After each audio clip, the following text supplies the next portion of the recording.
E como eu falei na abertura do programa, o presidente Jair Bolsonaro sinalizou que pode disputar a reeleição em 2022. Vamos lá, Vini, o que mudou no discurso do presidente, hein? Pois é. É o bichinho do poder, né? Eu não sou um poste, primeiro. Eu mudo as opiniões. Ainda mais quando as coisas evoluem e passam rápido. Tá? Mas okay? não vai ter reforma política? Se tiver... Se tiver, a gente vê. Se não tiver, eu tô aí. Então, Edgar, o que acontece? Jair Bolsonaro, o presidente Jair Bolsonaro, mudou um pouco o discurso sobre reeleição. Algo que, durante a campanha presidencial, ele dizia que não tinha intenção, né, de se candidatar daqui a 4 anos, de se reeleger, de promover aí uma reforma política. Mas ontem, em visita a familiares lá em Eldorado, aqui no interior de São Paulo, o Bolsonaro visitou os irmãos, visitou a mãe, visitou também ali os amigos da cidade em que foi criado. Inclusive, teve uma cena bem legal do helicóptero do Bolsonaro pousando, ele que estava acompanhado do filho Eduardo Bolsonaro, também do deputado Marcos Feliciano, e durante o pouso ele se emocionou bastante ao ver ali a recepção dos moradores de Eldorado. Depois cumprimentou todo mundo, tirou fotos, e a recepção foi muito boa realmente para o presidente. Depois teve lá um almoço com o irmão, teve também uma visita à mãe, onde ele cantou uma música italiana ao lado da mãe, que tem 92 anos. E durante um dos discursos que ele fez aí, junto ali aos moradores de Eldorado, ele falou, ó, tem gente que votou em mim, tem gente que não votou, mas tenho certeza que lá na frente todo mundo irá votar. Vamos ver esse momento. Vamos lá.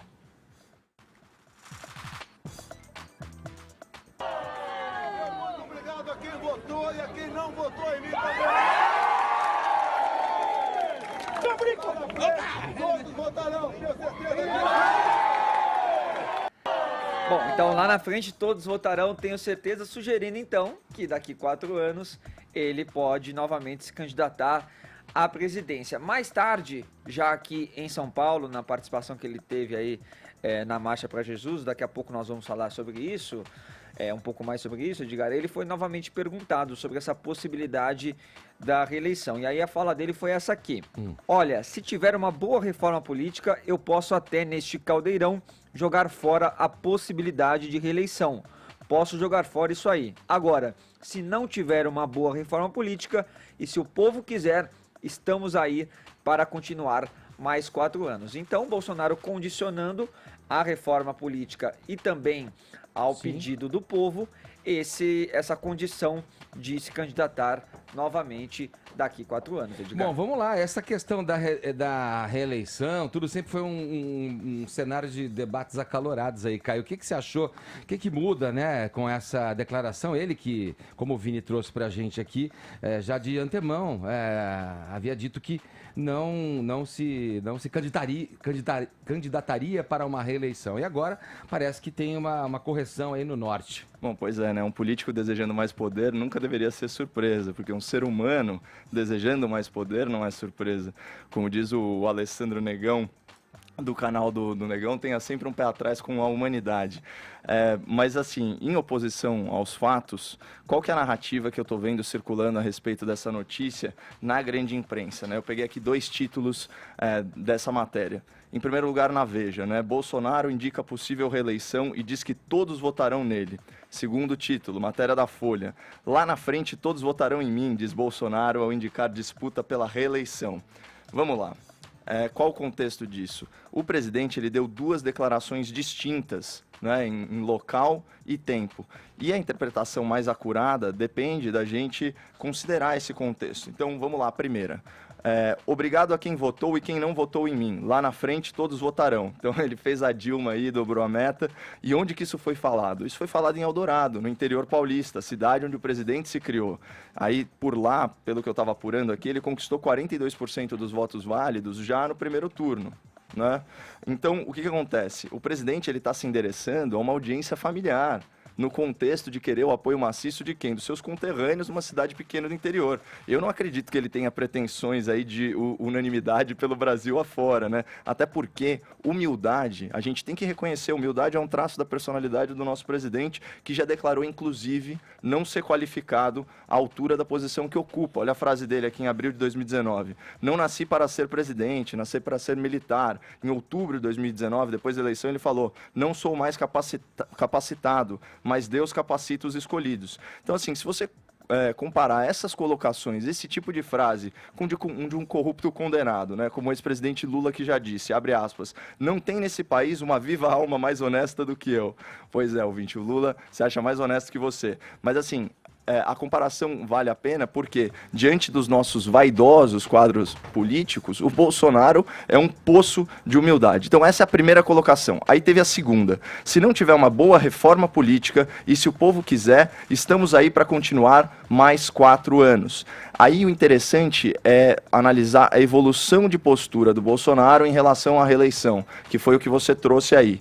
No Jornal Nacional, um pouquinho antes, ele disse, acho que do primeiro ou segundo turno, ele disse, o que eu pretendo fazer, tenho conversado com o parlamento também, é fazer uma excelente reforma política para acabar com o Instituto da Reeleição, que no caso começa comigo se eu for eleito, certo? Depois, uma semana depois de eleito presidente, para a Folha de São Paulo, ele deu uma outra declaração falando o seguinte, a possibilidade de não concorrer à reeleição é se a gente conseguir fazer um grande acordo para aprovar a reforma política. Não é apenas eu não vou concorrer à reeleição.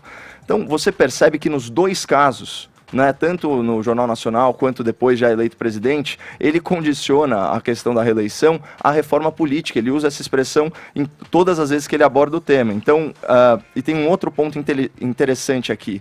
Parece que ele já sinaliza para o parlamento que ele vai usar como moeda de troca para a aprovação da reforma política a sua própria reeleição. A gente sabe que a gente tem um parlamento bem hostil à figura do presidente. Então, ele abrir mão disso já coloca aí mais tempero nesse caldeirão. Deixa eu só saber, rapidamente, mas a tua opinião qual é? Porque você trouxe dados, falou da imprensa, como a imprensa abordou isso. Começando pela frase lá, você diz que qual é o ser humano que não persegue o poder, né?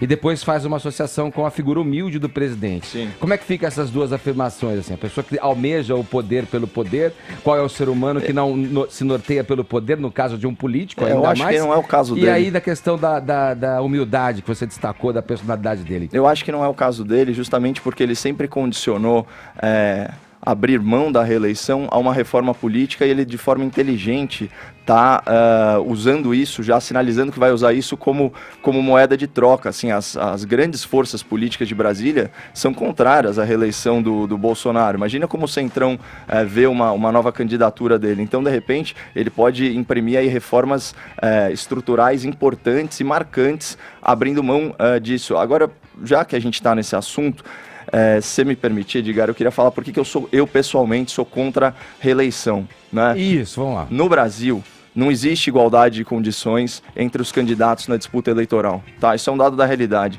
E isso fere o princípio da isonomia, né? Igualdade de todos perante a lei, é um princípio inscrito aí no artigo 5º da nossa Constituição. Então, o parlamentar, o prefeito, o governador ou o presidente da República em exercício, ele tem vantagens injustas em relação aos novos entrantes na vida pública. Vou falar só alguns rapidamente, assim, en passant. Tá exposto na máquina? Pois é, não, já começa do foro privilegiado, né? Porque você tem aquela blindagem jurídica e processual que vai favorecer a impunidade para as autoridades já estabelecidas. Aí você tem aquilo que a gente discutiu esse mês aqui das emendas parlamentares. Para ficar em um exemplo, cada deputado, Edgar, pode distribuir 15 milhões de reais do orçamento federal para suas bases eleitorais. Isso é compra de apoio político para a próxima eleição, né? A cultura do clientelismo, do favorecimento.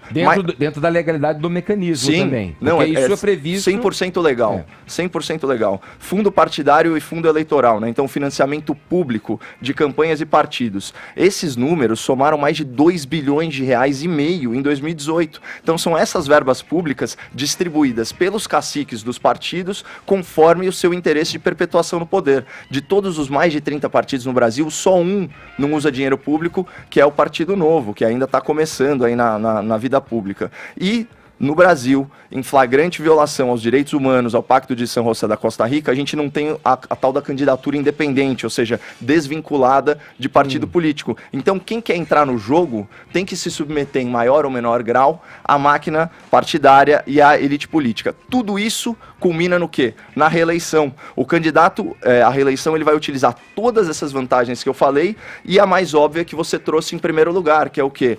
Usar o seu gabinete pessoal com aquelas verbas nababescas, né? E a sua influência política. Portanto, né, a reeleição ela reduz a oxigenação, a renovação política. E aqui eu queria fechar com uma frase maravilhosa da Margaret Thatcher, premier britânica, né, sobre o que é a democracia. Olha o que ela diz. A democracia não é um sistema feito para garantir que os melhores sejam eleitos, mas sim para impedir que os ruins fiquem para sempre. Isso é muito legal. Então, assim, numa nota pessoal aí, já me endereçando ao presidente da República, para que numa eventual reforma política, ele abra mão, sim, da sua candidatura à reeleição, porque o verdadeiro poder é aquele do qual a gente pode abrir mão, porque isso demonstra um domínio absoluto sobre as nossas ambições pessoais. Deixa eu ir para Brasília, eu vi Zé Maria Trindade acerca dessa questão, desse tema, né, que surgiu a partir da afirmação do presidente Jair Bolsonaro. Trindade, com relação à reforma política, será que o governo dele vai conseguir, essa é a primeira pergunta mais óbvia ali, implementar, tocar adiante essa reforma? O que você acha, Zé? Bom dia. Bom dia, zero chances. Peraí que estamos sem o Zé aqui, hein? Deixa eu pegar o teu áudio. Aí, Zé, agora sim, vai lá. Pois não. Olha, Edgar, zero chance. Não há possibilidade do governo Bolsonaro fazer uma reforma política e, digo mais, quase impossível uma reforma política ser aprovada no Congresso Nacional.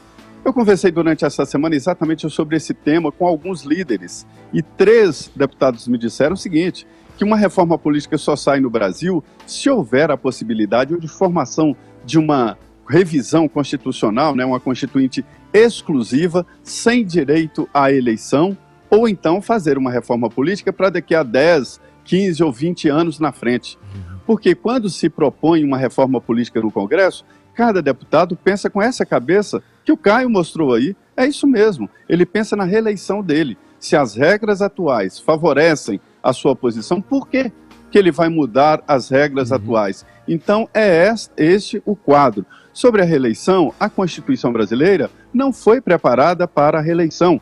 Foi uma emenda apresentada no governo Fernando Henrique Cardoso, até pelo Mendonça Filho, que foi esse que foi ministro da Educação, né, deputado por Pernambuco, do DEM de Pernambuco. Ele apresentou a emenda, o governo aprovou a reeleição e ficou essa coisa esquisita, onde o presidente da República, vamos ampliar aqui, também governadores e prefeitos, disputam no cargo. Veja bem, um locutor, qualquer profissional de nós, de rádio, de televisão, se quiser ser candidato, tem que sair 8 meses antes, né? E outros secretários têm que desincompatibilizar. Agora, o prefeito, o governador e presidente da República disputa no cargo. E mais, eu considero que o mandato de prefeito, governador e presidente é de 8 anos. Essa é a expectativa, com um rical ali no meio, onde o eleitor vai dizer se continua ou não. Mas a obrigação é de 8 anos. Se o prefeito, governador e presidente, ampliando de novo,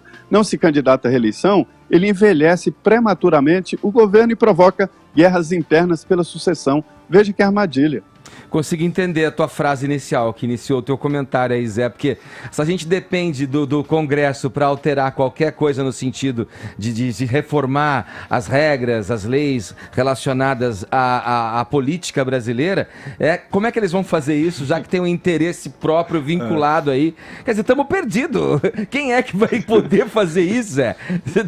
Caramba, é uma situação realmente que agora, olhando, a gente meio que não tem saída mesmo, né? Nem o Chapolin Colorado poderá nos salvar, né?